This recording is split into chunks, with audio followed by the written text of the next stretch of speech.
Good morning everyone. आप सबका inspire point depot YouTube channel पर स्वागत है।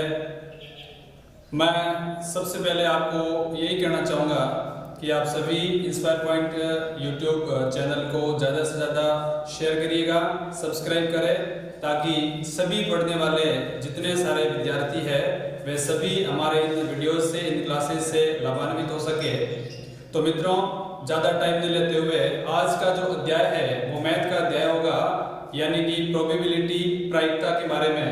तो सभी दर्शक मित्र अपने स्क्रीन की ओर बने रहे और इस लेसन को लास्ट तक देखिएगा, ताकि आपका जो प्रोबेबिलिटी का कंसेप्ट है ये आज के इसी वीडियो के अंदर क्लियर हो जाना चाहिए। चाहे वो कोई कंपटीशन की एग्जाम हो, चाहे वो 10th की एग्जाम्स हो, या कोई भी मैथ से रिलेटेड जब प्रोबेबिलिटी की बात आती है तो ऐसी स्थिति के अंदर अपना प्रोबेबिलिटी से रिलेटेड कोई भी क्वेश्चन जो होगा वो रॉन्ग नहीं जाना चाहिए, ठीक है ना।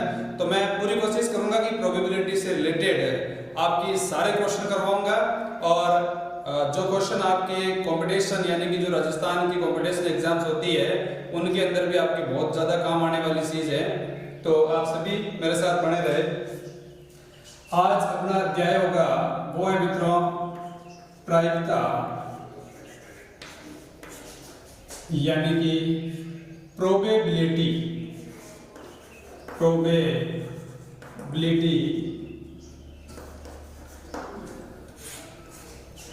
तो अपने को मित्रों इस टॉपिक को देखने पर ही पता लग रहा है, प्रोबेबिलिटी का मतलब वैसे संभावना होता है, या कोई भी घटना के घटने की संभावना कितनी है, प्रायिकता कितनी है। मैं बात करता हूं, यदि आपसे कहता हूं कि आने वाले संडे को अपन घूमने चलेंगे क्या, तो अपन आगे वाला अपने को क्या रिप्लाई देगा कि 50-50%, यानी कि चांसेस जो है वो चांसेस क्या है मित्रों, आधे अधूरे है। आधे मतलब हो सकता है कि वो जाए, हो सकता है कि वो नहीं जाए, यानी कि 50-50% उसके क्या है, चांस है, ठीक है। और भी मैं बहुत से ऐसे एग्जांपल लेता हूं मित्रों, जैसे कि किसी भी क्लास के अंदर 50 के आसपास स्टूडेंट है और उनके अंदर से मान लीजिए 30 स्टूडेंट जो थे वो एग्जाम के अंदर बैठे हैं, और फिर उसके अंदर अपन कह सकते हैं कि बैठने वाले विद्यार्थियों की जो संख्या है उनकी प्रायिकता क्या होगी, और जो विद्यार्थी एब्सेंट है यानी कि अनुपस्थित है तो उनकी कहने का मतलब प्रायिकता क्या होगी, प्रोबेबिलिटी क्या होगी। तो अपन दुनिया के चाहे कोई भी ऐसा काम क्यों ना हो उसके अंदर कहीं ना कहीं अपन संभावना जताते हैं, प्रोबेबिलिटी जताते हैं। मान लीजिए अपन कह सकते हैं कि एक एग्जांपल के तौर पे कोई विद्यार्थी है जिसके मैथ्स के अंदर मान लीजिए 100 नंबर का पेपर है, और इसके अंदर मार्क्स जो उसके आ रहे हैं वो कितने मार्क्स आ रहे हैं, मान लीजिए 80 के आसपास नंबर आ रहे हैं, या कोई भी नंबर्स आ रहे हैं, तो उसके आने की जो संभावना है, मान लीजिए अपन कह लेते हैं कि भाई 10 विद्यार्थियों के अंदर से 5 विद्यार्थियों के जो नंबर है वो 50 के आसपास आ सकते हैं। तो इसका मतलब क्या होगा कि 5 विद्यार्थियों के जो नंबर है वो इतने आ सकते हैं, बाकी वाले विद्यार्थी जो शेष रहेंगे वो उसके नहीं होने की प्रायिकता दर्शाता है।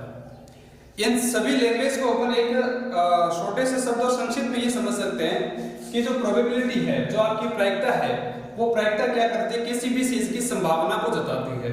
जैसे मान लीजिए अपने को लीप वर्ष और जो आपका सामान्य वर्ष होता है उसके अंदर अपने को बोला जाता है कि सोमवार होने की प्रायिकता ज्ञात करनी है या मंगलवार होने की प्रायिकता ज्ञात करनी है। तो वो क्या है, वो एक संभावना है, क्योंकि हमें पता है कि भाई 52 सप्ताह जो है वो तो एकदम क्लियर है। उसके बाद में जो दिन है वो सप्ताह में 7 दिन होते हैं, तो उसके 7 दिनों के अंदर से सोमवार कब आने की संभावना बढ़ सकती है, या मंगलवार कब आने की जो संभावना है वो बढ़ सकती है। तो ऐसे जो कुल मिला के जो संभावनाएं व्यक्त करते हैं वह सारी अपनी प्रायिकता होती है। अभी अपन अपने लेसन को लेके आगे बढ़ रहे हैं, ठीक है। तो शुरुआत के अंदर मैं आपको क्लियर कर देता हूं कि जो अपन जो प्रायिकता पढ़ेंगे वो प्रायिकता किन किन चीजों से रिलेटेड पढ़ेंगे। तो पहला तो मैं आपको कह देता हूं कि प्रायिकता पढ़ेंगे अपन सिक्के से रिलेटेड, सिक्का, ठीक है, ये कंसेप्ट पहला होगा। और अपन प्रायिकता पढ़ेंगे पासा, पासे से रिलेटेड पढ़ेंगे। और अपने जो 10th की बुक्स है, आरबीसी का सिलेबस है, उसके अकॉर्डिंग भी अपन ले रहे हैं साथ साथ के अंदर। तो सिक्के से रिलेटेड, पासे से रिलेटेड और जो पत्ते होते हैं उन पत्तों से रिलेटेड, यानी कि जो 52 पत्ते होते हैं उन पत्तों से रिलेटेड भी अपन क्या करेंगे, प्रायिकताओं को पढ़ेंगे। ठीक है मित्रों, तो आज अपन सिक्के को, पासे को और 52 जो पत्ते होते हैं उनसे रिलेटेड आने वाले सभी एग्जाम्स के जो क्वेश्चन होंगे उनको बहुत अच्छे तरीके से लेंगे और साथ ही साथ आज आपका जो प्रोबेबिलिटी का कंसेप्ट होगा वो एकदम से क्लियर हो जाएगा। ठीक है, तो मैं और भी आपको इस पहले प्रोबेबिलिटी से रिलेटेड कुछ बातें बोल देता हूं कि ये जो आपकी प्रोबेबिलिटी होती है यानी कि प्रायिकता होती है, वो प्रायिकता मैक्सिमम कितनी हो सकती है और मिनिमम कितनी हो सकती है। क्लियर है यार? तो मैं बात करता हूं कि भाई 10 विद्यार्थी थे, उस 10 विद्यार्थियों के अंदर से 10 विद्यार्थी पूरे के पूरे एग्जाम के अंदर बैठे हैं, तो प्रायिकता क्या है मित्रों? जब पूरे में से पूरे विद्यार्थी बैठ गए हैं तो प्रायिकता 100% है, यानी मेरे कहने के मतलब है कि वहां संभावना जो है वो संभावना वहां पर क्या आ रही है, 100% आ रही है। तो इसका मतलब आपकी प्रायिकता भी क्या मानी जाएगी, 1 मानी जाएगी, यानी कि वो 100% है। और मैं ये बात करता हूं कि 10 विद्यार्थी थे और 10 विद्यार्थियों में से एक भी विद्यार्थी एग्जाम के अंदर अपेयर नहीं हुआ, तो ऐसी स्थिति के अंदर वहां तो 0 है। और जब 0 10 से डिवाइड होगा इसका मतलब उसकी प्रोबेबिलिटी क्या आएगी, 0। आप बहुत अच्छे तरीके से ध्यान दें, आपको एक जनरली क्वेश्चन पूछ सकते हैं। मैं सब इन बातों का उल्लेख इसलिए कर रहा हूं कि अपन क्या करते हैं, इस प्रोबेबिलिटी से रिलेटेड या कोई भी कांसेप्ट होता है उसके रिलेटेड बहुत लंबी लंबी बातें पढ़ के चले जाते हैं और वहां जाते हैं एग्जाम्स के अंदर बैठते हैं तो इतनी बारीकी से चीज पूछी जाती है और अपन बोलते हैं ये तो बहुत ही सरल सी चीज थी लेकिन फिर भी अपना आंसर वो गलत कैसे जा रहा है। अपन क्या करते हैं, उनकी आधारभूत चीजों को नहीं पढ़ते और जब अपन उसकी आधारभूत चीजों को नहीं पढ़ेंगे तो अपने जो बिल्कुल एक जनरल कोई भी एकदम सामान्य सा जो इंसान होता है वो इस क्वेश्चन को सही करके आ जाता है, ज्यादा मेधावी भी नहीं होता है और जो ज्यादा इंटेलिजेंट होता है वो ही उस सवाल को क्या करके आ जाता है, गलत करके आ जाता है। तो अपने को क्या करना है, इस प्रोबेबिलिटी को पढ़ने से पहले इसका पूरा बेस बनाएंगे, उससे रिलेटेड फिर क्वेश्चन करेंगे। ठीक है, तो ध्यान दें, अधिकतम प्रायिकता कितनी हो सकती है, मैं इसको लिख देता हूं यहां पर, अधिकतम प्रायिकता का मान, अधिकतम जो प्रायिकता होगी उस प्रायिकता का जो मान होगा वो मित्रों 1 हो सकता है। अधिकतम प्रायिकता का मान कितना हो सकेगा, 1। अधिकतम प्रायिकता का मान 1 होगा। आप लोग ऐसा क्या इसकी जगह प्रायिकता का मान 2 भी हो सकता है? नहीं, बिल्कुल भी नहीं। मैंने कहा ना मैक्सिमम प्रोबेबिलिटी कितनी आ सकती है, 1 आएगी। और मित्रों न्यूनतम प्रायिकता का मान क्या होगा, तो ये भी तो क्लियर करना है ना। न्यूनतम प्रायिकता का मान, न्यूनतम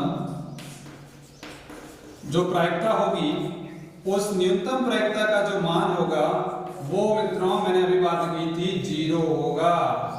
minimum and the maximum probability, चाहे कोई भी घटना हो, कोई भी एक्सपेरिमेंट है तो उसके अंदर अपने को क्लियर है कि उस घटना का अधिकतम जो प्रायिकता आएगी वो मित्रों आएगी 1 और उसकी जो न्यूनतम यानी कम से कम प्रोबेबिलिटी होने की क्या हो सकती है तो वो 0 होगी।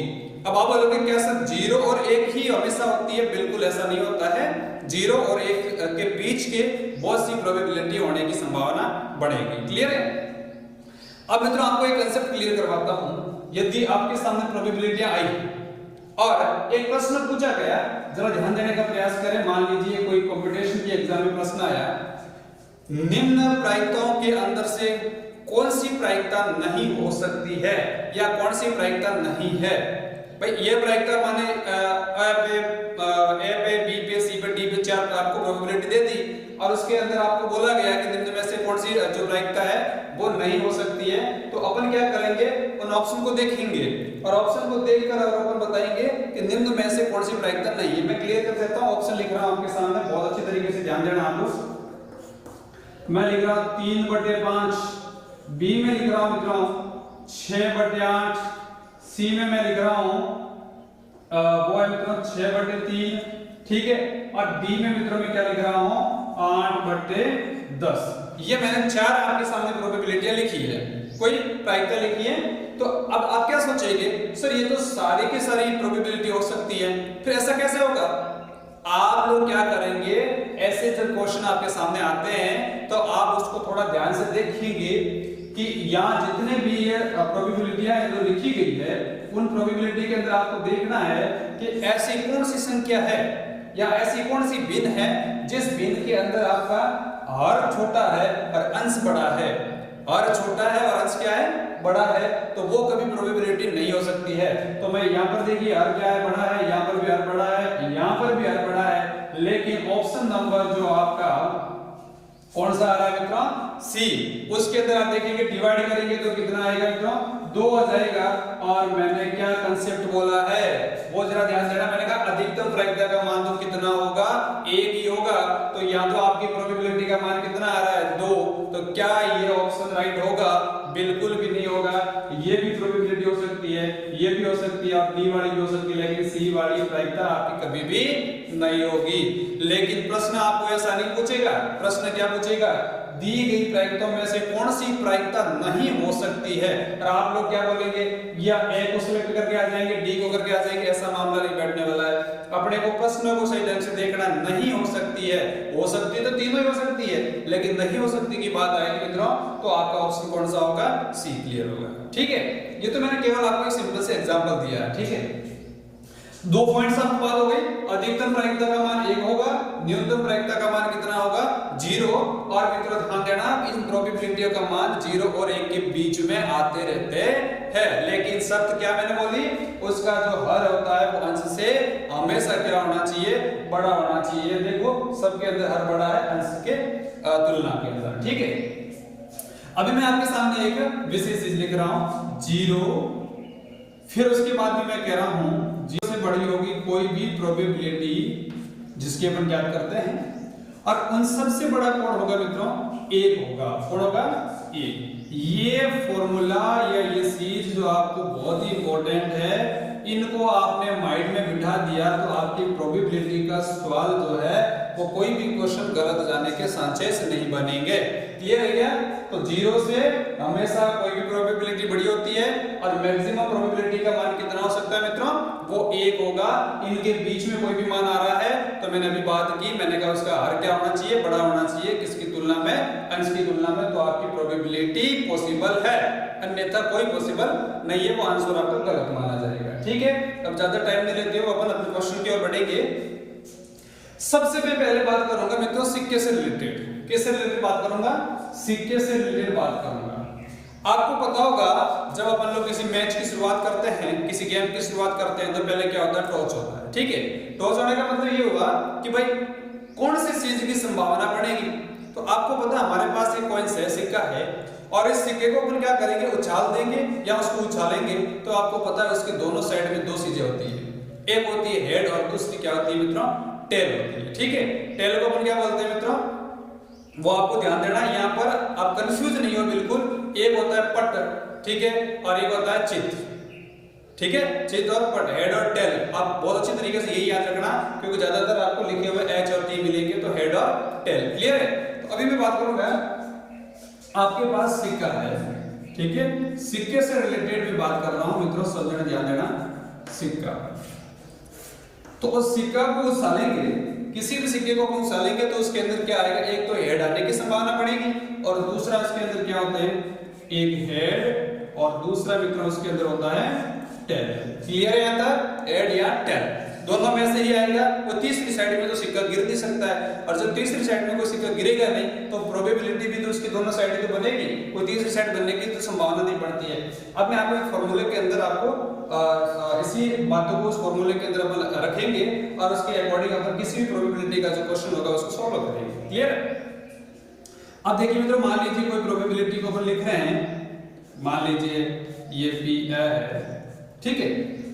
अब ए का मतलब कोई घटना है, ए का मतलब यहाँ पे क्या है, कोई ना कोई घटना है, और ये आपकी प्रोबेबिलिटी है। तो मैं पहले क्या देता हूं, आपके जो घटना घट रही है उसके अनुकूल होने की संभावना कितनी है।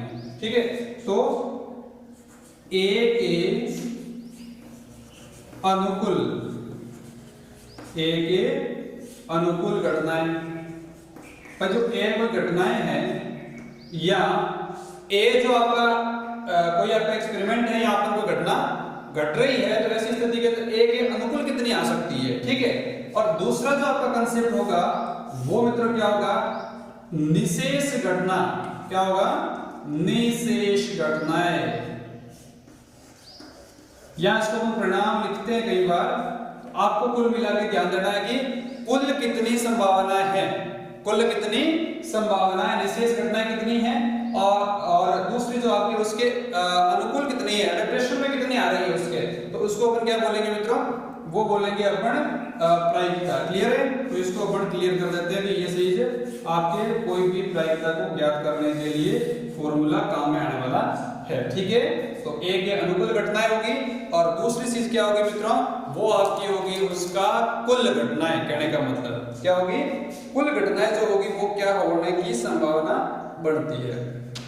देखिए अब मैं बात करता हूं सिक्के से रिलेटेड, इसी फॉर्मूले के अंदर मतलब उसको समझाऊंगा आपको। मान लीजिए आपने किसी सिक्के को उछाला, क्या किया, सिक्के को उछाला, तो यहाँ सिक्के को उछालने का मतलब क्या हुआ, कुल परिणाम कितने हैं, तो कुल परिणाम मित्रों यहाँ पर कितने हैं, कुल परिणाम आपके 2 है, विशेष घटना है। मैं यहाँ वोकैबुलरी को क्लियर कर देता हूँ, क्योंकि जब किसी भी कंसेप्ट को अपन पढ़ते हैं तो कंसेप्ट को पढ़ने से पहले अपन उसकी वोकैबुलरी यानी अपन उसको बोलते हैं कीवर्ड, वो कीवर्ड अपने क्लियर है, इसका मतलब कंसेप्ट अपना क्लियर है। ध्यान दें मित्रों, निशेष घटना है, क्या बोला मैंने, निशेष घटना। निशेष घटना का मतलब ध्यान देना, इसको अपन कह सकते हैं कुल घटनाएं, यानी कि कोई भी काम जो हो रहा है वो टोटली कितनी बार हो सकता है, या मैक्सिमम वो मान जब कितनी बार सिक्के को उछालेंगे तो निशेष घटनाएं कितनी मानी जाएगी, 2, यानी 2 से ज्यादा सिक्का गिर ही नहीं सकता किसी साइड के अंदर, तो ये निशेष घटनाएं होगी। दूसरे में कंसेप्ट क्लियर कर देता हूं आपका अनुकूल घटनाएं। क्या मित्रों, अनुकूल घटनाएं। अब बात क्या हुई यहाँ पर, अनुकूल घटनाएं क्या होती हैं और विशेष घटनाएं क्या होती हैं। तो विशेष के बारे में बता दें, अनुकूल का मतलब ये होगा कि भाई सिक्का 2 साइड में गिरता है, उसके अंदर से हेड जो है वो एक ही बार आएगा, कि दोनों साइड में हेड और टेल साथ में तो गिरेंगे नहीं, और ना तो टेल और हेड गिरेंगे, तो अनुकूल उसके एडेप्टेशन में कितनी आ रही है, तो वो ध्यान ये देना है अपने को कि वो घटनाएं जो है वो एक साइड में गिर सकती है। तो ये तो आपको मैंने क्या बनाया, यहाँ पर एक फॉर्मूला है जो अपन कहते हैं कि भाई ए के अनुकूल घटना और विशेष घटना है। तो अभी बात करेंगे सिक्के से रिलेटेड, ये एक सिंपल सा एग्जांपल है। तो देखिए मैं बात करता हूं कि किसी एक सिक्के को उछालते हैं, किसी एक सिक्के को उछालते हैं, तो प्रश्न है आपका कि हेड आने की प्रायिकता ज्ञात कीजिएगा। कंफ्यूज बिल्कुल नहीं होना, प्रश्न बहुत ही सरल सा है, हेड आने की प्रायिकता ज्ञात करनी है। किसी एक सिक्के को उछालेंगे तो हेड आने की प्रायिकता क्या होगी। तो मित्रों ध्यान ये देना है कि भाई अपन ने एक घटना घट रही है, घटना घट रही है, तो घटना घट रही का मतलब सिक्का की अधिकतम घटनाएं कितनी है, निश्चित घटनाएं कितनी है, कुल घटनाएं कितनी है, सिक्का कौन सी साइड में कितनी बार गिर सकता है, तो दोनों साइड में ही गिर सकता है। इसका मतलब ये होगा मित्रों कि उसका कुल घटना या विशेष घटना क्या है, उसका मान है 2। अब प्रश्न पूछने पे डिपेंड करता है कि आप वो पूछ रहा है कि हेड आने की प्रायिकता ज्ञात करो, क्या हेड आने की क्या ज्ञात करनी मित्रों, वो ज्ञात करनी है आपको प्रायिकता। यदि वो हेड कौन सी साइड में आएगा, तो वहां ध्यान देना है कि हेड जब सिक्का गिरेगा तो जब वो सिक्का अपनी स्वतंत्र अवस्था में है तो वो कौन सी साइड में गिरेगा, इसके बारे में कोई भी कुछ भी नहीं कह सकता है, वो दोनों में से किसी भी साइड में गिर सकता है। यानी कि मित्रों उसको हेड आने की प्रायिकता कितनी है, प्रायिकता कितनी हुई भाई, उसके एडेप्टेशन के अंदर जो घटनाएं हो रही है, अनुकूल घटनाएं या अनुकूल स्थितियां जिसको बोलते हैं, क्लियर है, यहाँ पर घटनाएं भी कह सकते हैं या इसको अपन स्थितियां कहते हैं कि उस ए की अनुकूल स्थितियां कितनी है और विशेष स्थितियां कितनी है, कुल घटनाएं कितनी हो रही हैं। तो मैं यहाँ क्लियर कर देता हूँ, इसको अपन स्थितियां भी कह सकते हैं, ठीक है। कभी कभार आपके लिखा हुआ वर्ड मिले आपको स्थितियां, तो आपको घबराने की जरूरत नहीं है, क्योंकि स्थितियां भी वही होती है और घटनाएं भी क्या होती हैं वही। भाई वो कुल कितनी घटनाएं घट रही है, ठीक है, तो अपन कह सकते हैं इसको। तो यहाँ हेड आने की प्रायिकता कितनी हो गई मित्रों, वो हो गई आपकी 1/2। कितनी हो गई, 1/2। ठीक इसी प्रकार से यदि आपको पूछा गया कि टेल आने की प्रायिकता क्या होगी, तो टेल आने की प्रायिकता भी सेम बात होगी, सिक्का दोनों साइड में गिरता है, तो टोटल क्या होगी विशेष घटनाएं, तो उसमें से टेल एक साइड में आ सकता है, तो ये आपका क्या हो गया, टेल आने की प्रायिकता हो गई। टेल आने की प्रायिकता भी कितनी होगी मित्रों, वो भी आपकी 1/2 होगी। क्लियर है यहाँ तक? तो हेड आने की प्रायिकता भी 1/2, टेल आने की प्रायिकता भी 1/2। अब इस कॉम्बिनेशन को बहुत अच्छे तरीके से समझने का प्रयास करना कि यहाँ पर 1/2 और 1/2, यानी कि हेड आने की प्रायिकता भी 1/2 और टेल आने की प्रायिकता भी कितनी आ रही है, 1/2 आ रही है। इसका मतलब ये होगा मित्रों, मैक्सिमम आपकी प्रोबेबिलिटी क्या आ सकती है, 1 आ सकती है। कभी भी आप ये नहीं सुनेंगे प्रायिकता का मान 4 आ गया, प्रायिकता का मान 6 आ गया, ये बिल्कुल पॉसिबल नहीं है। ठीक है, तो ये आपके सिक्के से रिलेटेड, यदि सिक्का एक बार उछाला जाता है तो प्रश्न अपन इस ढंग से करेंगे। आप सोचोगे क्या सर प्रश्न में सिक्का केवल एक ही बार उछाला जाएगा, ऐसे प्रश्न ही आएगा? नहीं, कोई जरूरी नहीं है। वो तो अपन दो साइड में या दोनों सिक्कों को उछाल सकते हैं, 3 सिक्कों को भी उछाल सकते हैं, उसमें कोई फर्क नहीं पड़ता है। उसमें ध्यान ये देना है कि मान लीजिए सिक्के 2 बार उछाले जाते हैं तो 2 का क्या कर लेंगे अपन, स्क्वायर करेंगे। 2 का क्या करेंगे? आप बोलोगे सर 2 का स्क्वायर क्यों करना है? 2 का स्क्वायर इसलिए करना है कि सिक्के भी कितने हैं, 2 है। सिक्के भी कितने हैं, 2 है। उछाला भी, यदि उसको उछालेंगे तो घटनाएं जो उसके अनुकूल घटनाएं आएगी वो भी कितनी आएगी, 2 आएगी। यानी कि मेरे कहने का मतलब ये हुआ कि वो सिक्के की कुल घटना या विशेष घटनाएं कितनी आएगी मित्रों, 4 आएगी। कितनी आएगी, 4 आएगी। अब आपसे प्रश्न पूछा गया है कि दोनों सिक्कों को साथ में उछाला जाता है तो आपको दोनों बार हेड आने की प्रायिकता ज्ञात करिए। तो मैं आपको क्लियर कर देता हूं, ये सिक्का जो दोनों उछाले जाएंगे तो एक बार हेड आएगा, क्लियर है, दोबारा टेल आएगा, फिर हेड टेल आएगा और टेल हेड आएगा। यानी कि आपकी 4 पोजीशन यहाँ पर बनेगी। कितनी बनेगी? हेड की भी बन सकती है, टेल की भी बन सकती है, हेड टेल की भी बन सकती है और टेल हेड की भी बन सकती है। क्लियर है? आपसे पूछा गया है कि दोनों सिक्कों को साथ में उछाला जाता है, दोनों बार हेड आने की प्रायिकता ज्ञात करिए। तो दोनों बार हेड कब आ रहे हैं? या तो दोनों बार टेल आ रहा है, या हेड और टेल आ रहा है, और या टेल और हेड आ रहा है, लेकिन एक ही पोजीशन ऐसी बन रही है मित्रों, और वो पोजीशन है केवल हेड और हेड के आने की एक। तो मेरे कहने का मतलब है कि इसी फॉर्मूले के अंदर अपन इस मान को रखेंगे तो अपना निशेष घटना कितनी आएगी मित्रों? निशेष घटना आपकी 4 है, यानी कि कुल घटनाएं कितनी है मित्रों? 4 है। और एक है अनुकूल घटनाएं, जो आपको मैंने पूछा ना 2 बार हेड आने की प्रायिकता कितनी होगी, तो वो कितनी बार आ रहा है? केवल 1 बार आ रहा है। इसका मतलब आपकी प्रायिकता क्या होगी मित्रों? 1/4 हो गई। इसी तरीके से दूसरी साइड के तरीके से प्रश्न आ सकता है, वो आ सकता है कि टेल आने की प्रायिकता क्या होगी? टेल आने की प्रायिकता क्या होगी? तो टेल आने की प्रायिकता वो भी क्या होगी मित्रों? 1/4 होगी। क्लियर है यहाँ तक? तो ये तो प्रश्न थे केवल आपके किससे रिलेटेड? सिक्कों से रिलेटेड। अब प्रश्न तो इसमें बहुत सारे पढ़ सकते हैं कि प्रश्न पूछा जा रहा है कि हेड आने की प्रायिकता या टेल आने की प्रायिकता पूछी जा सकती है, या एक टेल आने की प्रायिकता क्या होगी? एक टेल आने की प्रायिकता भी आपसे पूछी जा सकती है। तो उसमें भी आपको कंफ्यूज नहीं होना है। क्लियर है यहाँ तक? इस सारी बातों को अपने को बहुत अच्छी तरीके से मित्रों ध्यान देना है। ठीक है, अभी अपन बात करेंगे पासे से रिलेटेड। जब पासे को फेंका जाता है तो ऐसी स्थिति के अंदर अपनी जो प्रायिकता होती है वो कैसे निकाली जाती है। आप सबने बहुत अच्छे तरीके से पासे को देखा होगा।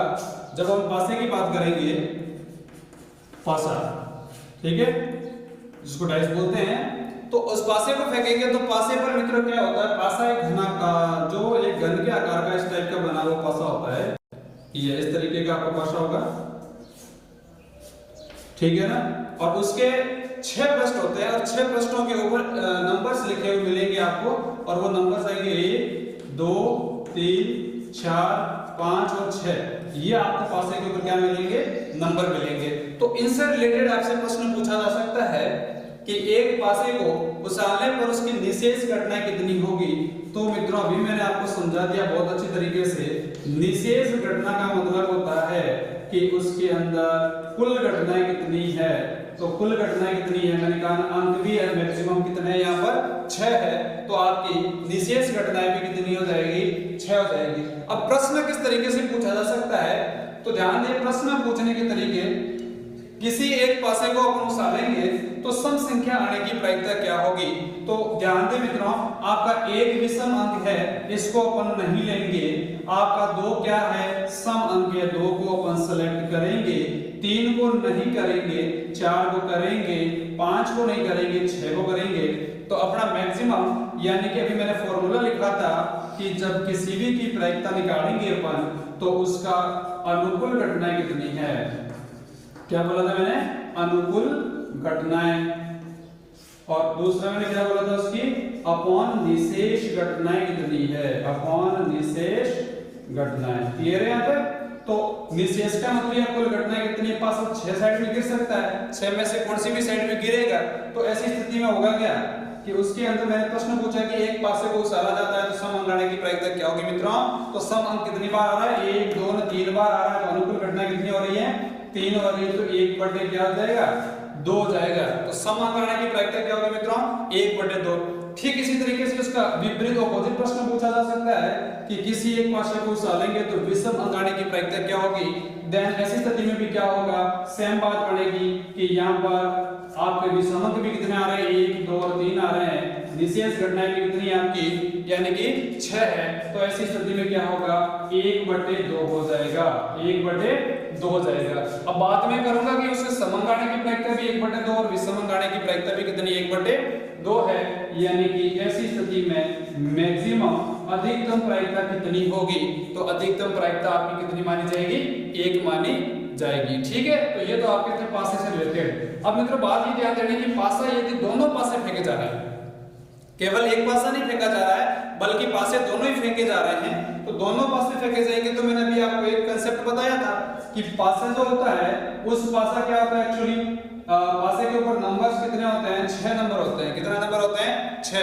और पासा जो होती है वो एक पासे को फेंकेंगे तो उस पे 6 नंबर आने की संभावना बढ़ेगी। यानी कि 6 का क्या हो जाएगा, यहाँ पर स्क्वायर हो जाएगा, और 6 का जब स्क्वायर करेंगे तो कितना हो जाएगा, 36 हो जाएगा। और मेरे कहने का मतलब है कि जब आप दोनों पासों को फेंकेंगे तो मैक्सिमम कितनी संभावनाएं बढ़ेगी। तो वहां पर मित्रों मैक्सिमम जो संभावनाएं बढ़ेगी वो आपको 36 बढ़ेगी। कितनी बढ़ेगी, 36 बढ़ेगी। तो यानी ये 36 क्या है यहाँ पर, तो 36 आपकी क्या है, निशेष घटनाएं होती है। क्या होती है, यानी कि दोनों पासों को फेंकने पर निशेष घटनाएं कितनी आएगी, 36 आएगी। और अब आपसे प्रश्न पूछा क्या जा सकता है कि जब 2 पासों को फेंका जाता है तो दोनों अंक, मान लीजिए दोनों अंकों का योग 7 या दोनों अंकों का योग 8 आने की जो है वो प्रायिकता क्या होगी। देन ऐसी स्थिति में आप लोग क्या करेंगे, इसकी एक टेबल क्रिएट करेंगे और उसके बाद में आप लोग क्या करेंगे, उसको इसमें निशेष जो घटनाएं मानी जाएगी वो निशेष घटनाएं मित्रों क्या मानी जाएगी, तो निशेष घटनाएं आपको 36 हो जाएगी। कितनी हो जाएगी, 36 हो जाएगी। और उसके बाद में अपन क्या करेंगे, उसको जो आपके अनुकूल घटनाएं आ रही है उसको अपन ऊपर की साइड में लिख देंगे और वो अपन प्रायिकता ज्ञात कर सकते हैं।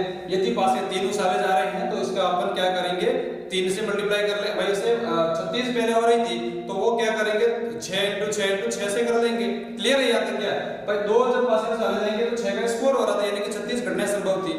तो ज्यादा पासे भी उछाले जाएंगे तो उससे अपन रिलेटेड निकाल सकते हैं। क्लियर है यहाँ तक।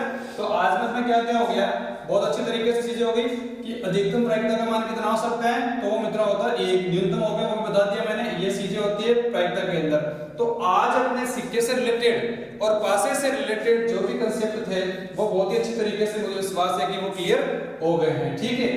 अभी अपन जो नेक्स्ट सेशन में बात करेंगे वो क्या करेंगे, वो अपना बाकी रह गया कि 52 जो पत्ते होते हैं, यानी कौन सा बादशाह का होता है, कौन सी बेगम होती है, कौन सा गुलाम होता है, फेस कार्ड क्या होते हैं, तो वो आपको दूसरे कंसेप्ट के अंदर यानी प्रायिकता प्रोबेबिलिटी के केवल 2 सेशन में आपकी पूरी प्रायिकता क्लियर हो जाएगी। आरबीसी के सिलेबस के अकॉर्डिंग ये आपके मित्रों 4 नंबर का सिलेबस है, यानी एक क्वेश्चन 1 का आता है तो दूसरा कितने का आता है मित्रों, 3 का आता है। आप इस दोनों के दोनों जो प्रोबेबिलिटी के पार्ट्स हम यहाँ से अपलोड करेंगे उनको बहुत ही अच्छी तरीके से आप इसको पढ़ ले। ठीक है, ताकि आपकी 4 नंबर है वो बिल्कुल अच्छी तरीके से आपके खाते में आ जाए। क्लियर। तो ज्यादा से ज्यादा मित्रों इस सारे चैप्टर जो है इनको आप शेयर करिएगा ताकि सभी जो भी बच्चे हैं वे इनसे लाभान्वित हो सके। और आने वाले जो बोर्ड एग्जाम है आरबीसी की, उसमें प्रोबेबिलिटी से रिलेटेड एक भी मार्क्स कटना नहीं चाहिए और कंपटीशन वाले भी सभी इस तरीके को अपनाएं ताकि उनके भी किसी भी कंपटीशन में मार्क्स कटे नहीं। धन्यवाद।